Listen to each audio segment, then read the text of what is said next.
하나님께서 스가랴 선지자를 통해 주신 실은 8가지의 환상을 저랑 지금 살펴보고 계시죠. 지난주에는 우리 임직과 관련하여 제가 조금 다른 설교를 했던 것이고, 앞서 저랑 5가지의 환상을 이미 살펴보셨습니다. 그러면서 계속해서 제가 말씀드리는 내용이 있습니다. 하나님께서 스가랴가 보는 이 8가지의 환상을 통해 남유다 백성에게, 그리고 모든 시대의 그리스도인들에게, 교회에게 알리시는 분명한 메시지가 있습니다.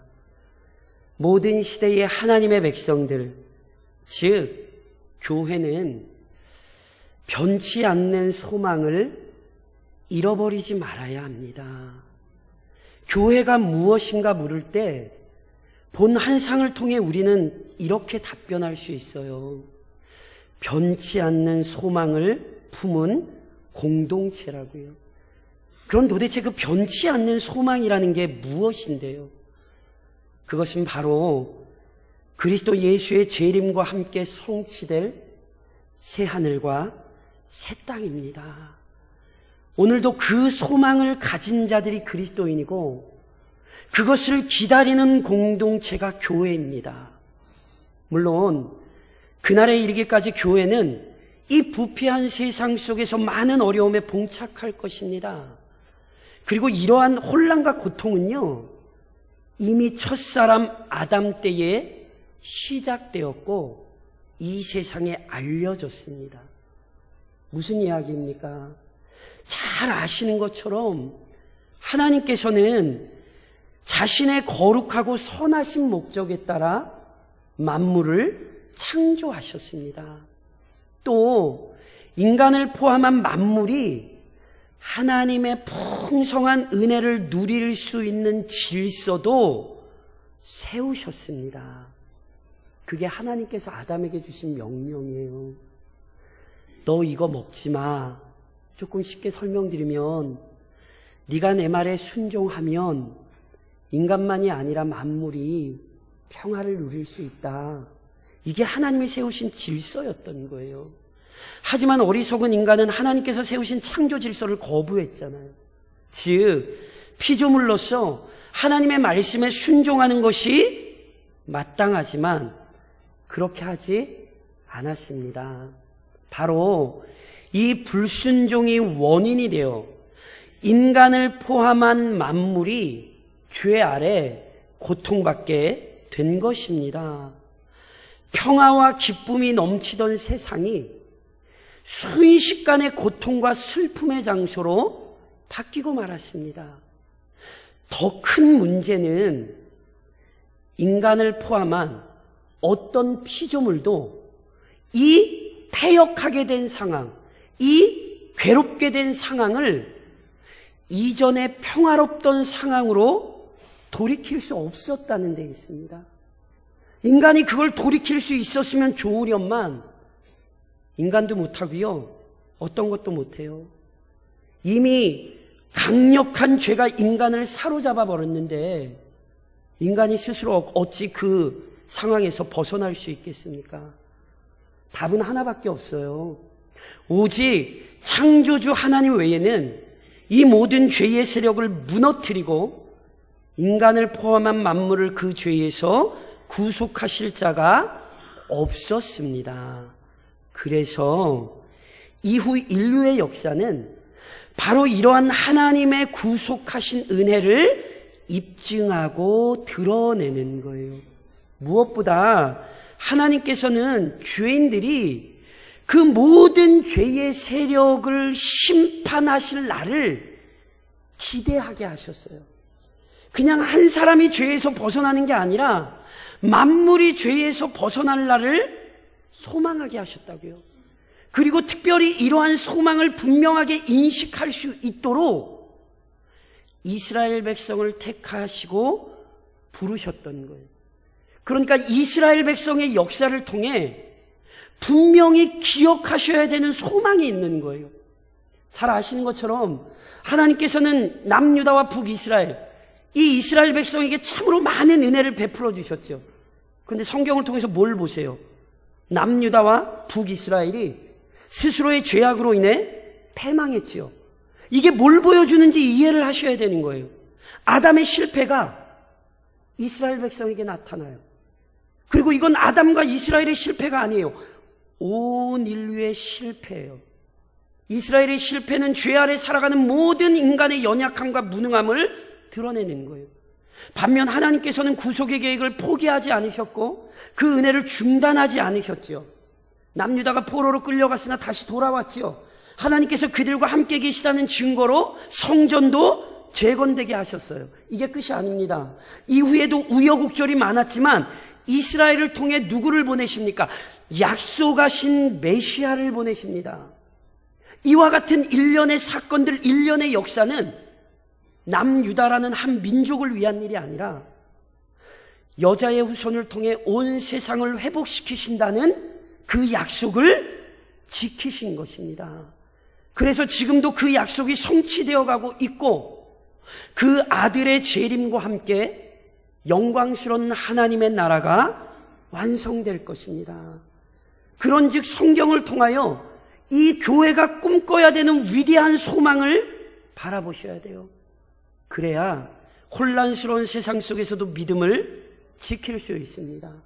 이와 관련하여 오늘도 우리가 또 하나의 환상을 살펴보죠. 그 내용이 무엇입니까? 사랑하는 성도 여러분, 공의로운 하나님께서 순결한 말씀을 잣대로 하여 이 세상을 감찰하십니다. 오늘 시가랴가 보게 된 6번째 환상은요, 날아가는 두루마리예요. 오늘 저랑 읽으신 본문 1절에 이렇게 기록되어 있잖아요. 내가 다시 눈을 들어본 즉 날아가는 두루마리가 있더라. 날아가는 두루마리가 있더라. 스가랴가 날아가는 두루마리를 봐요. 그때 스가랴에게 말하는 천사가 스가랴에게 물어요. 내가 무엇을 보고 있느냐? 그래서 스가랴가 보는 대로 대답하죠. 날아가는 두루마리를 보나이다. 두루마리. 두루마리가 뭔지 아십니까? 두루마리는요, 원래 양이나 소, 염소 새끼의 가죽을 잘 손질하고 말려서요, 거기에 이렇게 글을 기록한 거예요. 여기에 양편 손잡이를 만들어 달아서 한쪽으로 말아 놓는 거죠. 그래서 필요할 때 그것을 펴서 읽는 거죠. 두루마리 휴지 생각하시면 돼요. 그냥 쭉 빼잖아요. 쉽게 말해서 이 두루마리는요, 고대 사람들에게 책입니다. 책. 그렇다면 도대체 스가랴가 본 두루마리가 무엇을 나타내는 것일까요? 구약성경 예레미야 36장에 보면 이런 말씀이 있습니다. 이에 예레미야가 네리야의 아들 바룩을 부르매 바룩이 예레미야가 불러주는 대로 여호와께서 그에게 이르신 모든 말씀을 두루마리 책에 기록하니라. 고대 사회의 두루마리는요, 귀한 거예요. 함부로 사용할 수 있는 게 아니에요. 그래서요, 선지자들은 하나님께 받은 말씀을 이 두루마리에 기록하여 보관했습니다. 그러하니 스가랴가 본 것은 하나님의 말씀이 기록된 두루마리였어요. 그런데 스가랴가 본 두루마리는 일반적인 두루마리와는 그 크기가 너무 달라요. 본문에 보면 스가랴가 그 크기를 말하는데요, 길이가 20규빗이고 너비가 10규빗이래요. 규빗이 뭐냐면요, 이 손가락 끝으로부터요, 이 팔꿈치까지의 거리, 이걸 규빗이라 그래요. 이게 일반적으로요, 한 45cm 정도 됩니다. 그러니까 보세요. 20규빗, 10규빗. 이게 길이가 어느 정도 되는 거냐면요, 길이가 9m, 너비가 4.5m나 돼요. 그러니까 보세요. 이거는요, 사람이 그냥 펼쳐서 읽을 수 있는 실은 두루마리가 아닌 거거든요. 근데 이 두루마리가 뭐 하고 있어요? 날아가고 있어요. 여기 날아가고 있다는 것은요, 휙 하고 이렇게 날아서 지나갔다는 게 아니에요. 이 거대한 게 하늘에서 날고 있는 거예요. 마치 하늘에서 날면서 아래를 보고 있는 것처럼. 감찰하고 있는 것처럼 떠 있는 그 하늘에 머물러 있는 두루마리를 시가랴가 보는 거죠. 근데 보세요.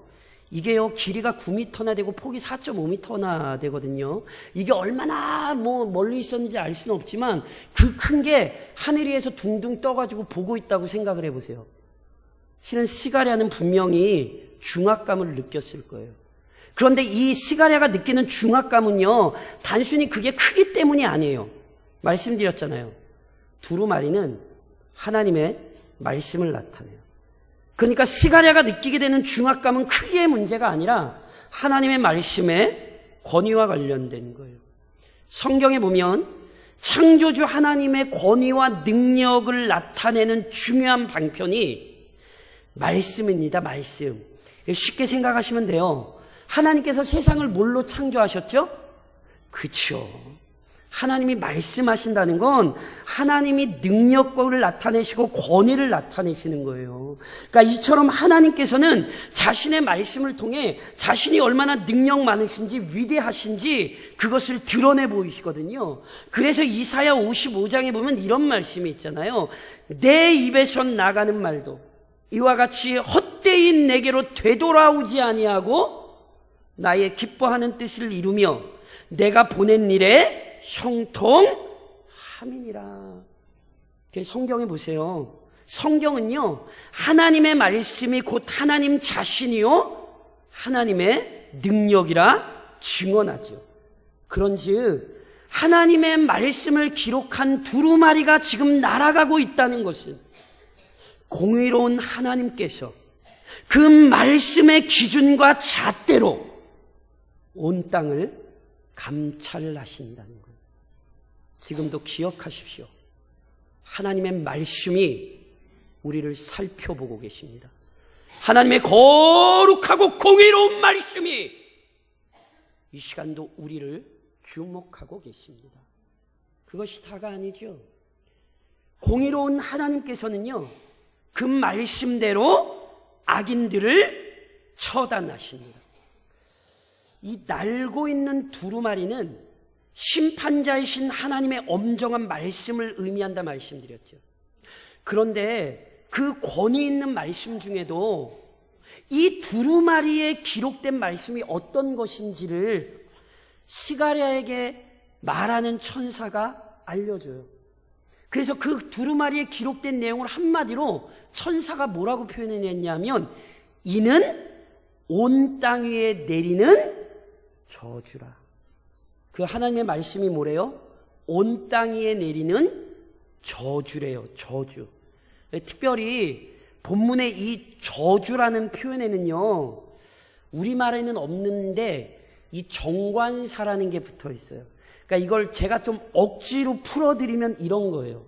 지금 여기서 말하는 저주는 그냥 아무렇게나 생각하는 저주가 아니라 당시 남유다 백성들이라면 누구나 알고 있는 바로 그 저주예요. 바로 그 저주. 아무 저주나가 아니라 바로 그 저주예요. 그래서 아마도 이 저주는 하나님께서 모세를 통하여 주셨던 신명기 말씀에 있는 저주가 아닐까 싶습니다. 예를 들면 이것과 관련한 사건이 신명기 27장에 이렇게 기록이 돼요.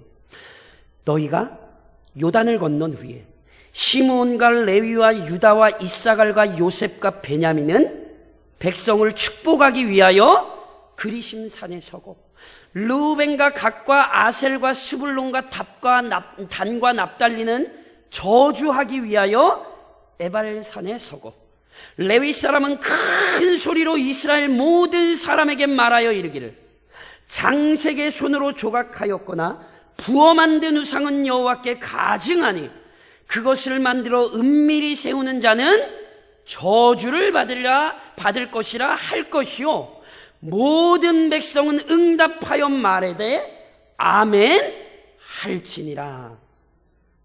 이때 아멘이 조금 크게 났으면 되게 좋았을 텐데. 아멘 할지니라. 그렇죠. 잘 아시는 말씀들이죠. 이러고 저주의 말씀이 쭉 나와요. 이어지면서 신명기 28장에 복에 관한 말씀이 있지만 오히려 저주에 관한 말씀이 더 많이 등장을 하죠. 바로 이 저주의 말씀, 우리가 익히 잘 알고 남유다 백성들이라면 누구나 잘 아는 바로 그 저주의 말씀. 물론 여기 두루마리에 기록된 것이 신명기의 말씀은 아니라 할지라도 천사가 분명히 얘기한 것처럼 여기에는 저주의 말씀이 기록된 것이 분명해요. 그러니까 중요한 건 뭐냐면 하나님께서는 축복도 말씀하시나 하나님은 크게 아멘 하셔야 됩니다. 크게 아멘 하셔야 됩니다.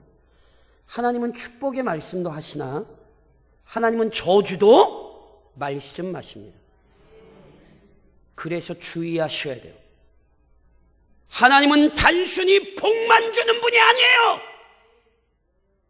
하나님은 저주를 말씀하시는 분이고 그것이 하나님의 말씀이기에 그 저주는 이루어집니다. 특별히 본문에서 그 저주가 이루어지는 것을 두 가지 제약을 직접 거론하며 알립니다. 도둑질하는 자는 이쪽 글대로 끊어지고 맹세하는 자는 저쪽 글대로 끊어져요.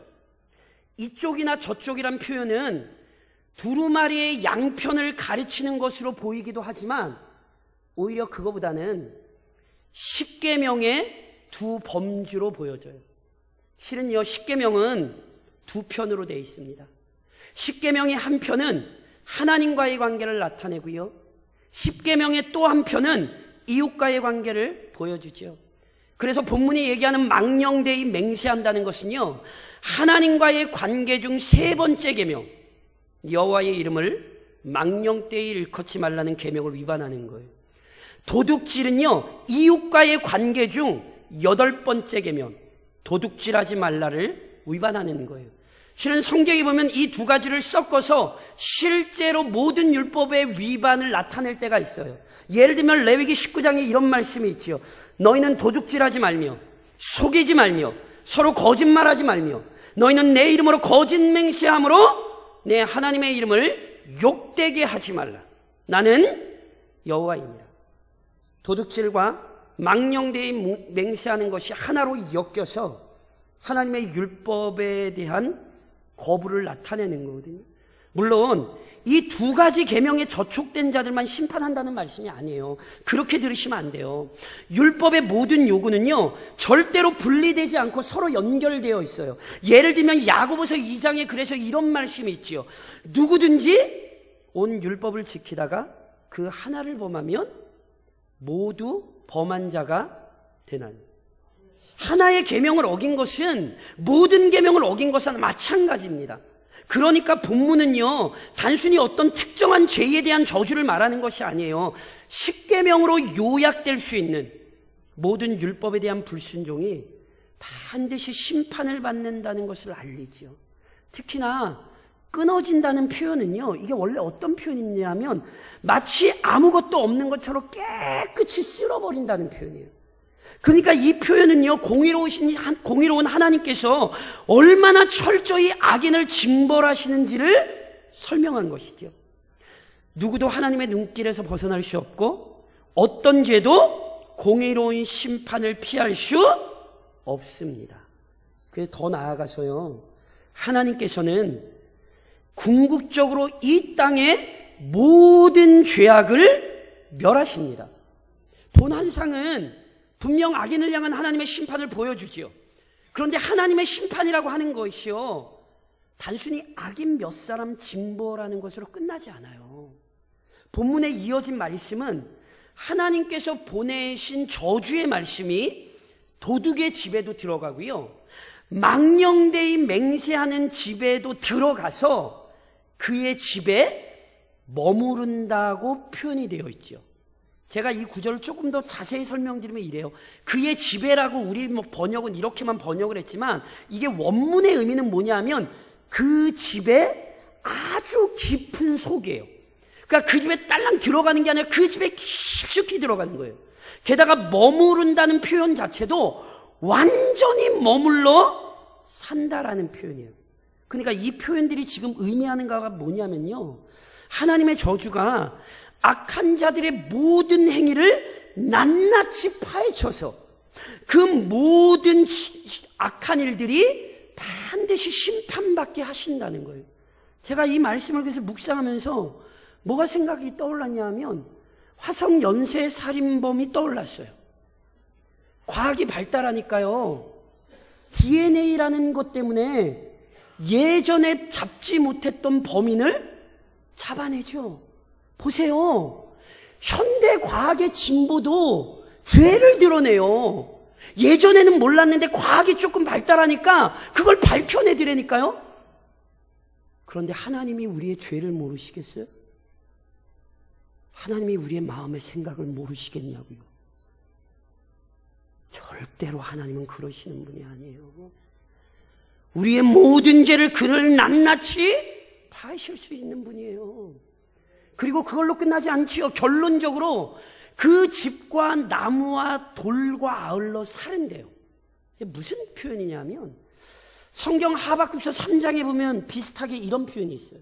주께서 주의 백성을 구원하시려고 기름 부음 받은 자를 구원하시려고 나오사 악인의 집에 머리를 치시며 그 기초를 바닥까지 드러내셨나이다. 이게 무슨 표현인지 이해하시겠어요?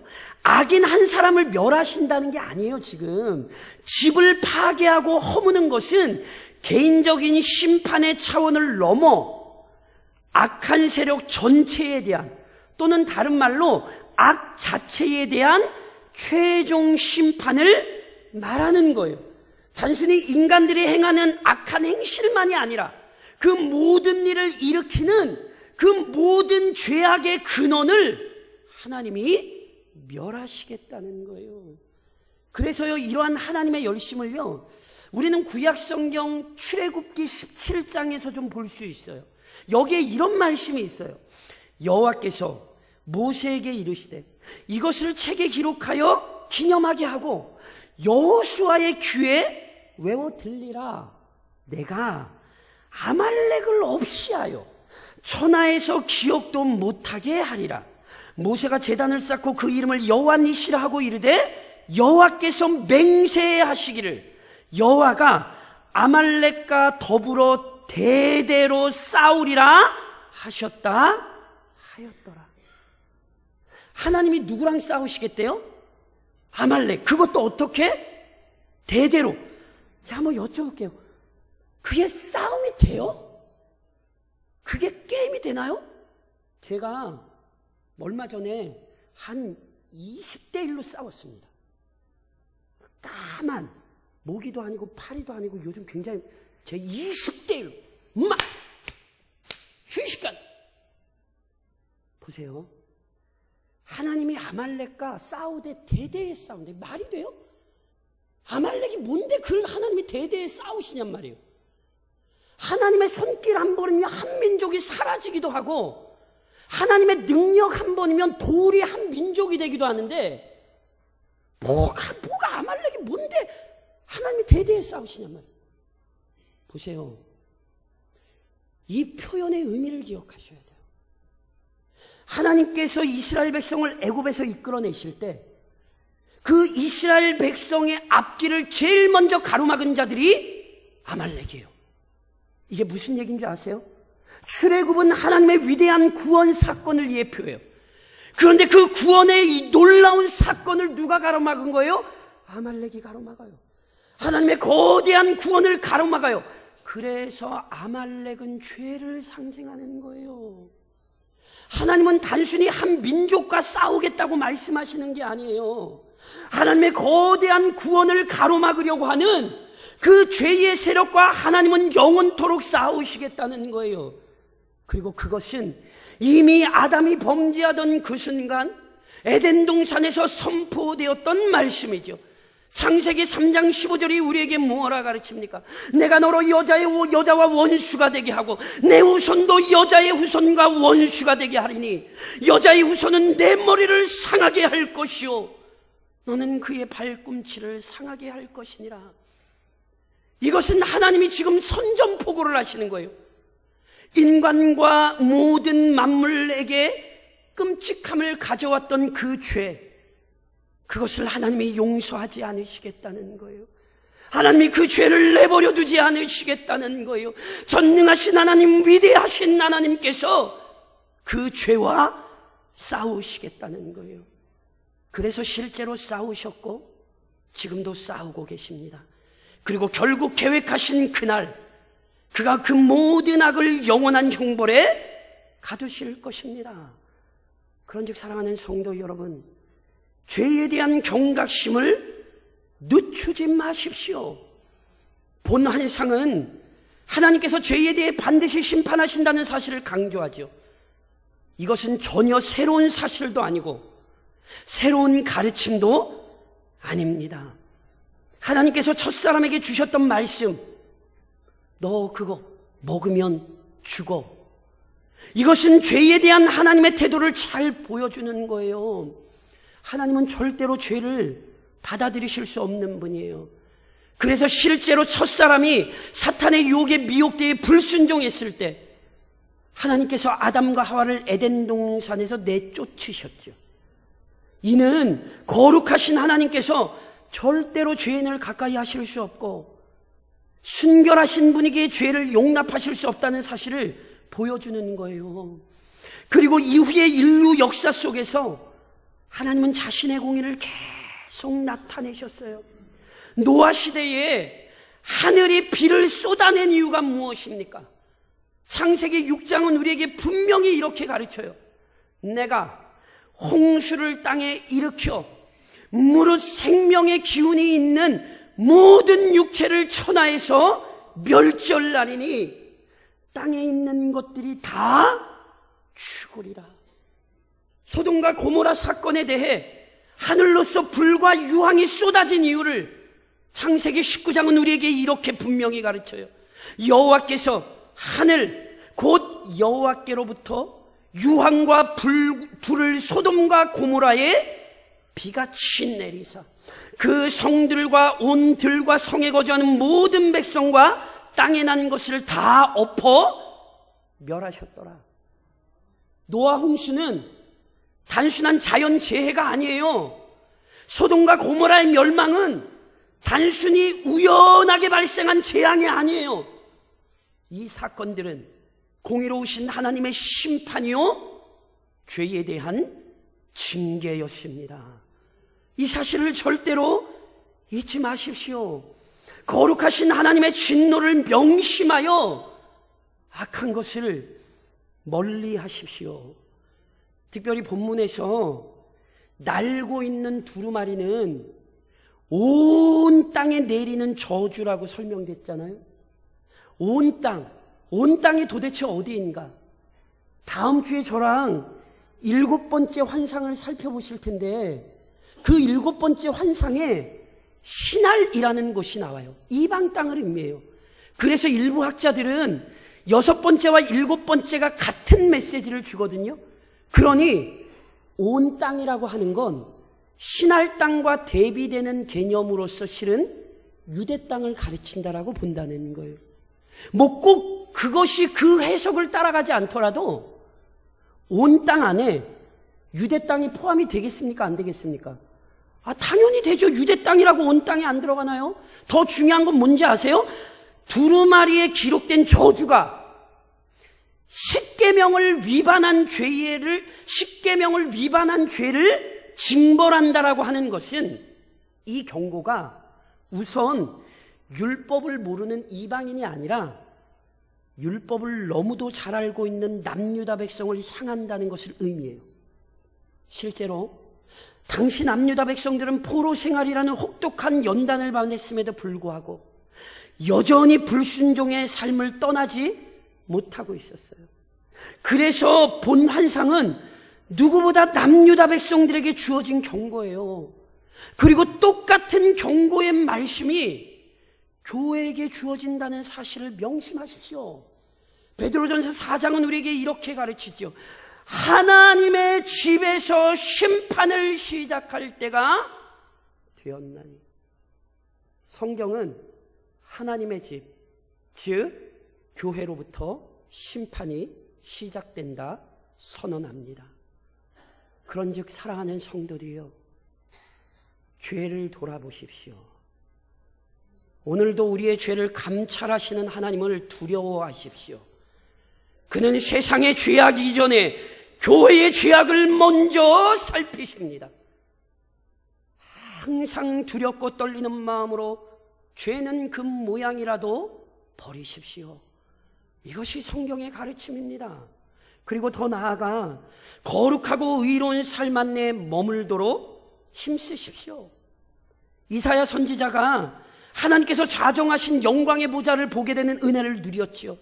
그때의 장면을 이사야 6장에 이렇게 기록을 해요. 스랍들이 모시고 섰는데 각기 6날개가 있어 그 둘로는 자기의 얼굴을 가리었고 그 둘로는 자기의 발을 가리었고 그 둘로는 날며 서로 불러 이르되 거룩하다 거룩하다 거룩하다 만군의 여호와여 그의 영광이 온 땅에 충만하도다. 이사야가 거룩한 하나님의 보좌를 보죠. 그런데 그 거룩한 하나님을 가까이에서 섬기는 순결한 스랍들이 어떻게 행동하고 있습니까? 거룩하신 하나님의 영광스러운 광채를 볼 수 없어서 하나님 앞에서 그들의 얼굴을 가려야 됐어요. 그분 앞에 자신들이 얼마나 누추한 존재인지를 알았기에 그들이 자신의 발을 가릴 수밖에 없었어요. 그리고는 그 입으로는 뭐라고 찬양합니까? 거룩하다 거룩하다 거룩하다. 이것은 완전한 거룩함을 나타내는 거예요. 하나님은 거룩하되 너무너무 완전하신 분이라는 거죠. 그래서 보세요. 그 광경을 지켜보던 이사야가 이사야 6장 5절에 무엇라 탄식합니까? 그때에 내가 말하되 화로다 나여 망하게 되었도다. 나는 입술이 부정한 사람이요 나는 입술이 부정한 백성 중에 거주하면서 만군의 여호와이신 왕을 배웠음이로다 하였더라. 하나님의 거룩함 앞에 설 때에 우리는 우리의 누추함을 깨달을 수밖에 없고 우리의 죄악됨을 깨달을 수밖에 없어요. 그리스도인이 된다는 것은 이 거룩한 하나님의 자녀가 되는 것이기에 그분과 날마다 교제하는 것이기에 자신의 어리석음과 연약함을 돌아보게 되는 거예요. 이사야처럼 경외하는 마음과 태도로 자신을 돌아보지 못하면 그 사람은 지금 심각한 문제에 있는 것입니다. 그러니 이사야처럼 성도로서 죄를 미워하고 죄악된 삶을 버려야 되는 거예요. 그런데 이게 버리는 게 전부가 아니에요. 우리는 하나님의 자녀로서 하나님을 닮아야 돼요. 베드로전서 1장이 우리에게 무엇라 가르칩니까? 오직 너희를 부르신 거룩한 이처럼 너희도 모든 행실에 거룩한 자가 되라. 죄를 버리는 게 끝이 아니에요. 거룩한 삶을 살아야 돼요. 아멘이십니까? 그럼 어떻게 거룩한 삶을 사는데요? 제가 중요한 건 몇 가지만 좀 말씀을 드리고 싶어요. 우선 거룩한 삶을 실제로 사시려면요, 언제나 하나님께서 감찰하신다는 사실을 떠올리십시오. 악인들이 거침없이 악을 행하는 이유가 있어요. 시편 10편에 보면 이런 말씀이 있어요.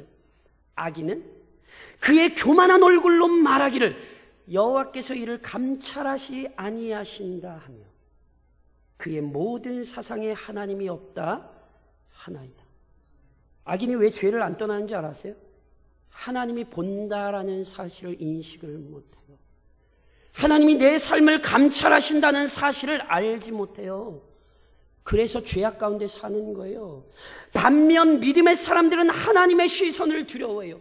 탁월한 믿음의 사람이었던 요셉이 보디발의 아내의 유혹을 끊을 때에 창세기 39장에 그가 뭐라고 고백을 합니까? 그런즉 내가 어찌 이 큰 악을 행하여 하나님께 죄를 지으리까?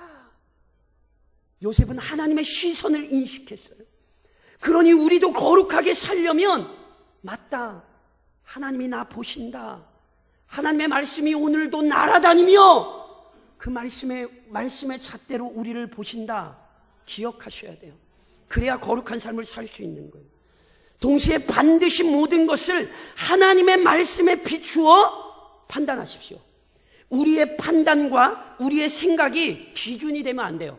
자꾸 내가 신앙생활을 해보니, 자꾸 내가 생각을 해보니, 내가 판단하기에 그렇게 가시면 안 돼요.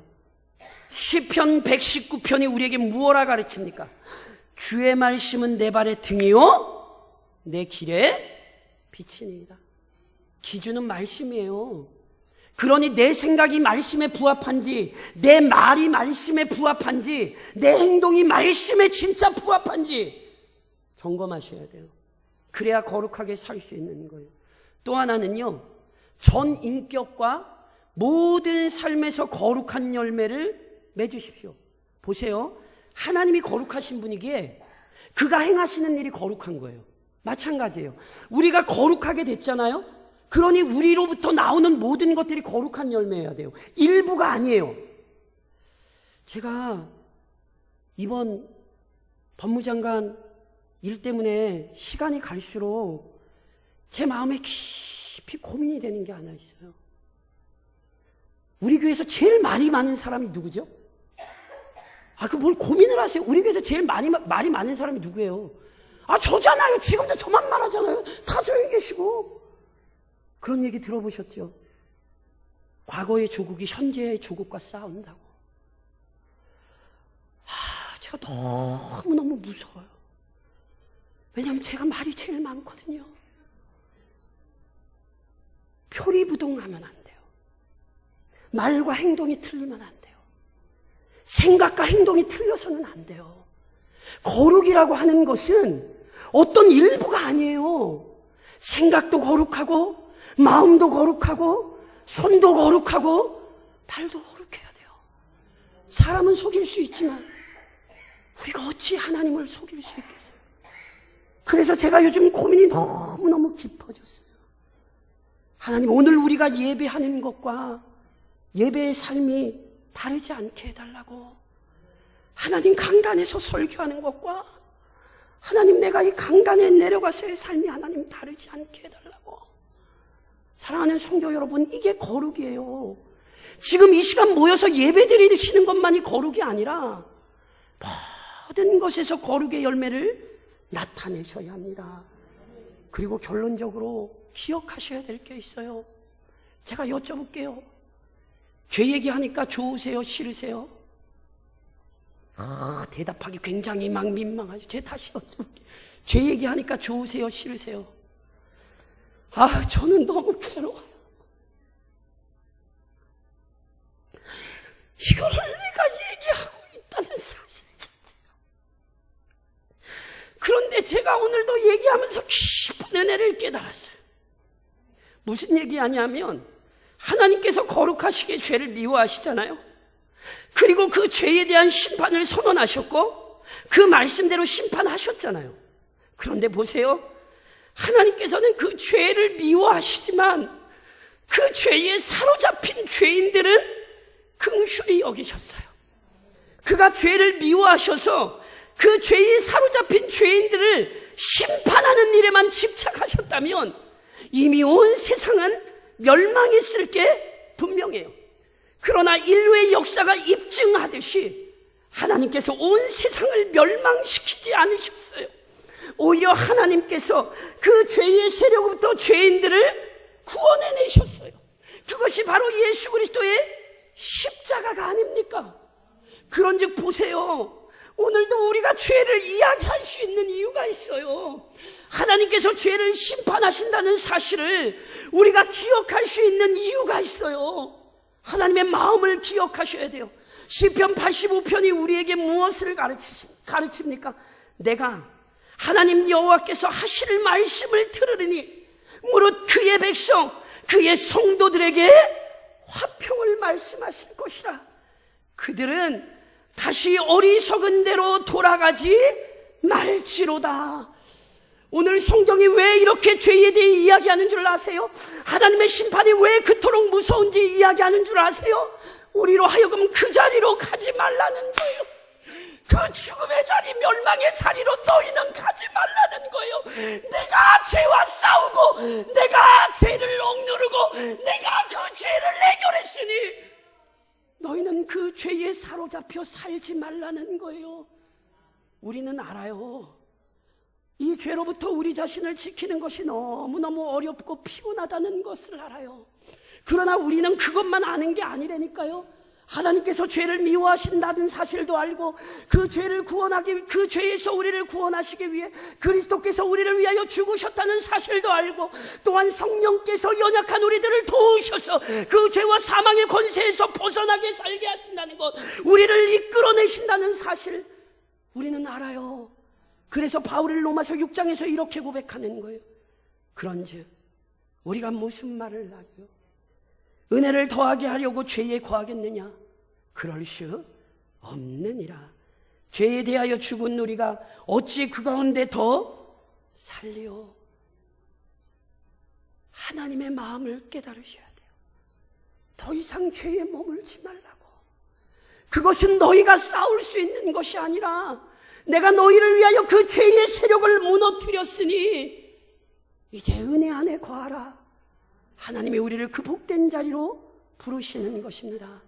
그래서요, 본문의 죄에 대한 경고가 내 마음에 새겨지는 것이 은혜이고요, 비록 부족하지만 하나님의 자녀답게 살기 위해 분투하는 사실 자체가 은혜인 거예요.